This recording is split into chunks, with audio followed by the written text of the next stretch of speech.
নমস্কার বন্ধুরা, আরও একটি নতুন রেসিপিতে সবাইকে স্বাগত। আজকে আমি কাঁকরোলের খুব সুন্দর একটি রেসিপি বানিয়ে দেখাবো। একদম কম তেলে কিন্তু ওটা হয়ে যাবে। আর ওটা কিন্তু একদম পুরনো দিনের একটি রেসিপি। মা ঠাকুরমারা কিন্তু এগুলো বানাতো, আর খুবই সুন্দর একটি রেসিপি।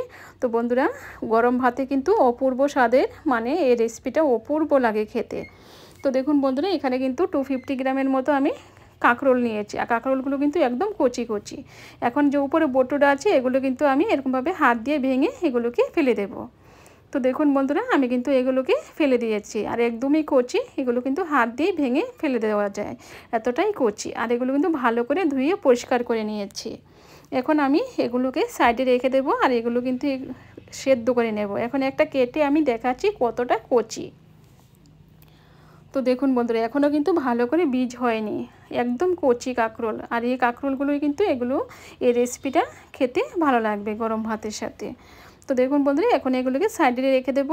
এখন চুলায় বসিয়ে দিয়েছি একটা কড়াই। এখন দিয়ে দেবো সামান্য একটু সর্ষে তেল। তো তেলটাকে একটু গরম করে নেব। এখন আমি কিছু শুকনো লঙ্কা ভেজে নেব।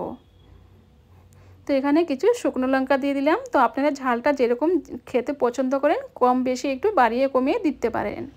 তো দেখুন বন্ধুরা, আর আমার এই লঙ্কাগুলো কিন্তু খুব একটা বেশি ঝাল নয়, তাই আমি একটু বেশি করেই দিচ্ছি। তো এগুলোকে একটু ভালো করে ভেজে নেব। তো দেখুন বন্ধুরা, লঙ্কাগুলো কিন্তু ভাজা হয়ে গেছে। এখন এগুলোকে আমি তেলটাকে একটু ভালো করে এরকমভাবে ঝেড়ে নেব। একটু এরকমভাবে ধরে রাখলে কিন্তু তেলটা একদম ঝরে যাবে। তো এখন এগুলোকে আমি নামিয়ে নেব। এখন দিয়ে দেবো রসুন, কিছু রসুনের কোয়া। এগুলোকেও কিন্তু ভালো করে একটু ভেজে নেব। তো চুলার আঁচটা কিন্তু আমি মিডিয়ামে রেখেছি, আর রসুনগুলো কিন্তু একটু সফট করে কিন্তু নরম করে ভাজতে হবে। তো দেখুন বন্ধুরা, এরকমভাবে কিন্তু একটু সময় লাগিয়ে কিন্তু রসুনগুলোকে একটু ভেজে নিতে হবে। তো রসুনগুলো ভাজা হয়ে গেছে, এখন নামিয়ে নেব। তো নামিয়ে নিয়েছি। আর কাঁকরোলগুলো কিন্তু আমি নুন কিছুই দেইনি, শুধু জল দিয়ে কিন্তু এগুলোকে সেদ্ধ করে নিয়েছি।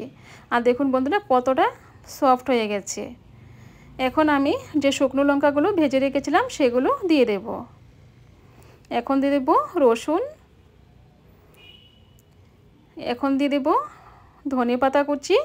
এখন দিয়ে দেব পেঁয়াজ কুচি। এখন দিয়ে দেব স্বাদ মতো লবণ। এখন দিয়ে দেব সর্ষের তেল, সামান্য একটু সর্ষের তেল দিয়ে দিলাম।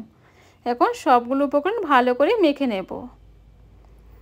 এরকমভাবে কিন্তু হাতে মেখে এই কাঁকরোলের রেসিপিটা বানালে খেতে কিন্তু অপূর্ব লাগে বন্ধুরা। গরম ভাতের সাথে খেতে অসাধারণ লাগে।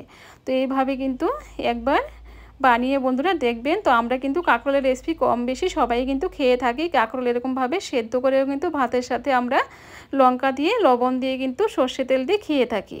তো এরকমভাবে ভর্তা বানিয়ে খেলেও কিন্তু ওটা ভালো লাগে। তো বন্ধুরা, আপনারা কে কে এরকমভাবে ভর্তা বানিয়ে খেয়েছেন, তো কমেন্ট করে কিন্তু একটু জানাবেন। তো আমি জানি আমার যে বাঙালি বন্ধুরা আছেন প্রায় অনেকেই এরকমভাবে খেয়ে থাকেন। তো এই রেসিপিটা কিন্তু খেতে খুবই ভালো লাগে। তো বাজারে গিয়ে কিন্তু এই কচি কাঁকরোলগুলো পেলাম, তো ভাবলাম যে ভর্তা বানিয়ে নিই, খেতে ভালো লাগবে। তো বন্ধুরা দেখুন কত সুন্দর হয়েছে। তো এইভাবে একবার বানিয়ে দেখবেন, আশা করি আপনাদের ভালো লাগবে। তো মা ঠাকুরমাদের হাতের একটি রেসিপি, অনেক পুরনো দিনের একটি রেসিপি, খেতে কিন্তু খুবই ভালো লাগে। গরম ভাতের সাথে খেতে খুবই ভালো লাগে। তো বন্ধুরা, আজকে যদি এই কাঁকরোলের রেসিপিটা ভালো লেগে থাকে, আমার চ্যানেলটাকে সাবস্ক্রাইব করে আমার পাশে থাকবেন। লাইক করতে কিন্তু বন্ধুরা একদম ভুলবেন না। তো আজকে এই পর্যন্তই, আবার দেখা হবে অন্য কোনো রেসিপি।